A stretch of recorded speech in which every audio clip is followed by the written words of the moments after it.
This is an uncomfortable spot for me. Because you guys know and the viewers know. I hate to gloat. That's true, actually. I despise tooting my own horn and saying, I told you so. That's true. You know?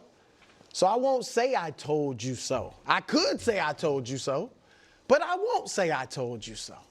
Because all you guys doubted the Packers. But I tell you what, even though Philly should be the favorite in the NFC, I like the Packers' chances. I like their chance. They got a quarterback. I'll call him J-Lo. Yeah. Y'all don't like it, all right? J-Lo, who gets better at the end of the season. We're not bringing back. I mean, unless they throw it up without me. We don't need it. You all know. All right? He was an interception machine earlier in the season. Now, last 4 games, no picks. 7 touchdown passes, 120 passer rating. All right? The defense is good. And they're not great, but it's top 10. Literally, like 8th in scoring defense, 10th total defense. A run game, if it wasn't for Saquon Barkley and Derrick Henry, everybody'd be raving about Josh Jacobs. And they got a nice, you know this, a nice deep wide receiver core. And Matt LaFleur is a great coach. I think he's a great coach. Great coach, yes. And so I like their chances in the NFC. So here's the reason that you shouldn't be gloating. And there's no I told you so.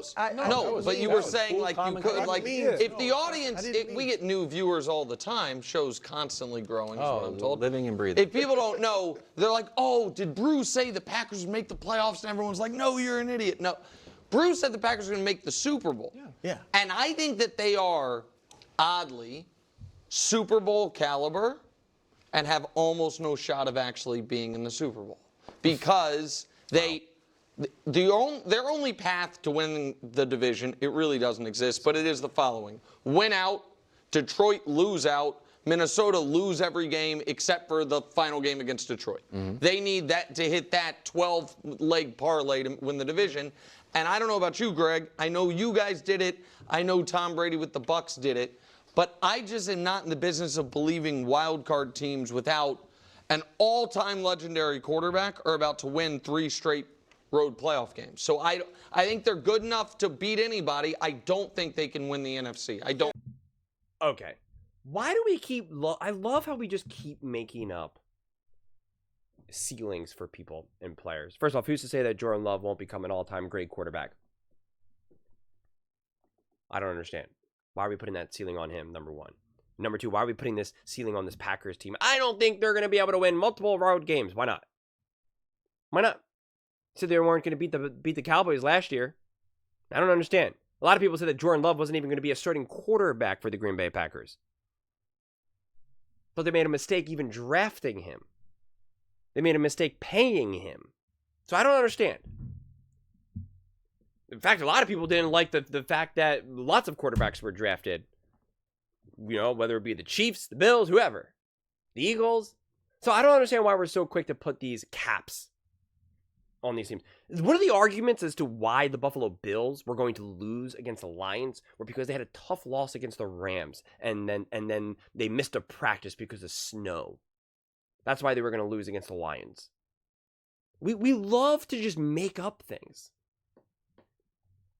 You can come up with arguments. I always say this because it's true. You can come up with an argument. Hey, you know what? I think the Bills are going to lose against the Lions because I just think that their run game is lacking and this, that, and the third. That makes sense to me. Talk about because they lost a game to the Rams and because they had a snowstorm, that means they're going to lose, is insanity to me. Talk about the Packers. If you want to say, you know what? I think the Packers are in a tough spot to get to the Super Bowl because, and you give real reasons why, I'm all for it. But if you want to just make up random reasons, and this is not to Nick Wright, this is to anyone, because lots of people do this. I don't know if they can win on the road multiple times. Says who? Based on what? Well, it's only done when you have this great quarterback. Who's to say that Jordan Love isn't a great quarterback? The dude has been balling. For a majority of his career, this is the reality, he's been balling. Is he perfect? Is he 100% consistent? Is he an all-time great quarterback today? No. Does he have that potential? Absolutely. I'm not saying he's going to realize that potential today, this year, but I don't know. Those things don't happen until they happen. Josh Allen, Mahomes, Brady. It doesn't happen until it just happens. It just does it. Even for those quarterbacks that have a ton of hype going into the draft, getting drafted and all of that, you don't see it from day one. It takes a second. And then it just happens. And then what happens is, the next day, we then all say, has so-and-so arrived? So this doubt of the Green Bay Packers, what they've been able to do, not only have Jordan Love, but then also Jacobs have that power run. And it's true. If it wasn't for Henry and Saquon having historic years, everybody would be talking about Jacobs. I mean, the Packers have been special. They were already historic just last year.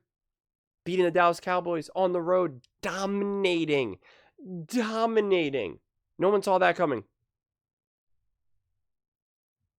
And it's funny because they're saying, Brew, you're the only one. I believe in the Packers.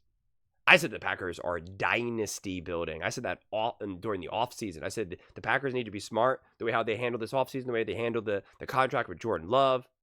And I said they are a dynasty building. I said that's what's at stake for them. I didn't say that they have a dynasty. I didn't say it's a guarantee. But I said that's actually what's genuinely up for grabs. Like, that is the potential. You have such a young team with a young quarterback. You do things right. You got to get a little luck with some health and whatnot. And you can be building a dynasty. So yeah, listen, do they look like legit contenders? Obviously, absolutely. Do they have an easy path to the Super Bowl? Of course not. Even with the Lions being injured and stuff like that. The Minnesota Vikings are a real team. The Philadelphia Eagles are obviously a real team. Going up against the Buffalo Bills, the Kansas City Chiefs, the Ravens, whoever comes out of the AFC will be tough. Of course it's tough. But to make up this artificial ceiling for the Packers based off of nothing, that's what's always insane, because it's hard enough just to win the playoffs in general. It just is, obviously. And this is what's so annoying. I see this with the Steelers, and I see this with, I forget the other team. Oh, the Minnesota Vikings, ironically. Where it's like the Green Bay Packers, if they lose in the playoffs, which technically that is more likely to happen than not, for every team that's playing right now, they're more likely to lose and not win the Super Bowl than win the Super Bowl. So that's not a hot take or groundbreaking. You're more likely to lose and not win the Super Bowl. That's a fact. And so if that happens for the Green Bay Packers, it'll be, I told you so. I told you they couldn't win. And it's like, well, that's just not true. That's just nonsense. I told you they could only win one road game, but not two. They could win two, but not three. No. And then if they end up actually winning, it's kind of swept under the rug. Well, the Lions were injured, and the Eagles, they tried to force it to A.J. Brown. We saw this being a problem earlier on in the season. So it really is damned if you do, damned if you don't. So you either believe in the Packers or you don't.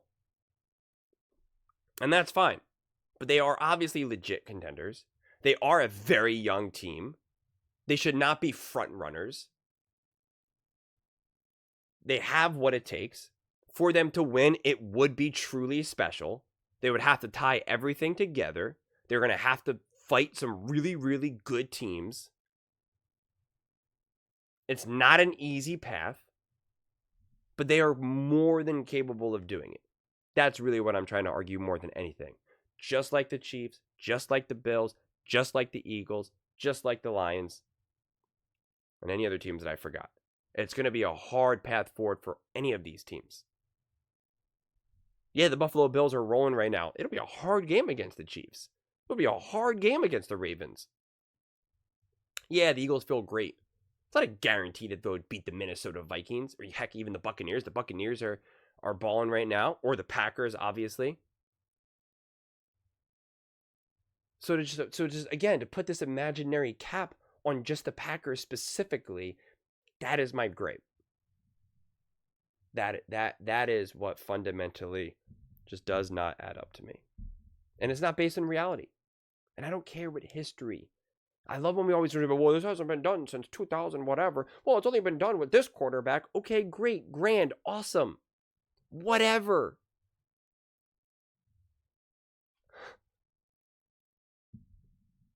This is sports, where the history is fun to reflect on and talk about, but it is not an indicator of how the future will unfold. We know that. All the proof you need to know is Tom Brady then, the first year that he won the Super Bowl, would have then won a Super Bowl every single year because he won the Super Bowl the year before.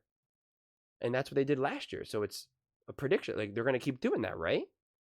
They're not going to ever lose. But we know that doesn't happen. We know that. We know Tom Brady didn't win a Super Bowl more times than he did. Same thing with MJ. Same thing with LeBron. Same thing with Steph. Same thing with every single person in the history of the world. So that alone is all the evidence that you need to know that whatever happened in the past is not a predictor of the future. It sounds like a silly example, but it's actually as clear as day when you look at it like that. So anytime we always want to use a historical context for why something will happen in the future, that is the definition of made up mumbo jumbo. And like I said, this is what casinos do. When you go to roulette or whatever, they show you the last like 20 rolls, and it makes you think that you're seeing patterns. Oh, there was 4 reds in a row. That means black. It's due for a black. That's a statistical illusion. Even if it was 100 red in a row, the next roll is the exact same odds that it was, whether that happened or not. This whole, well, it's due for another one. Nope, not how it works.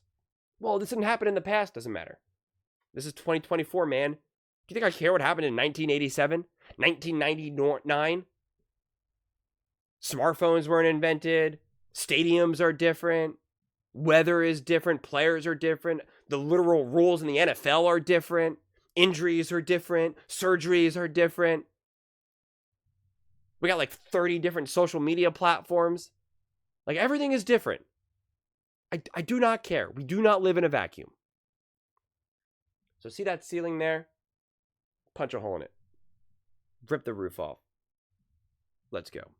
But those are just my thoughts. I'd absolutely love to hear yours. What do you guys all think about the Green Bay Packers? Do you think they look like legit contenders, or do you think that they have absolutely no chance, like Nick Wright put it, to reach the Super Bowl? Let me know in the comments below. I read every single comment, so whether you agree with me or disagree with me, either way, let's get in some discussions, let's get in some fights, but ultimately, let's just have some fun. And please do consider subscribing. We're building an amazing community here, and I'd absolutely love to see you part of it. I want to build something that we all genuinely feel connected to, something that we're really excited to be part of. I think we're on our way to doing it. And please don't forget to give this video a thumbs up, as it really does help with the visibility and the algorithm. Thank you so much, and see you next time.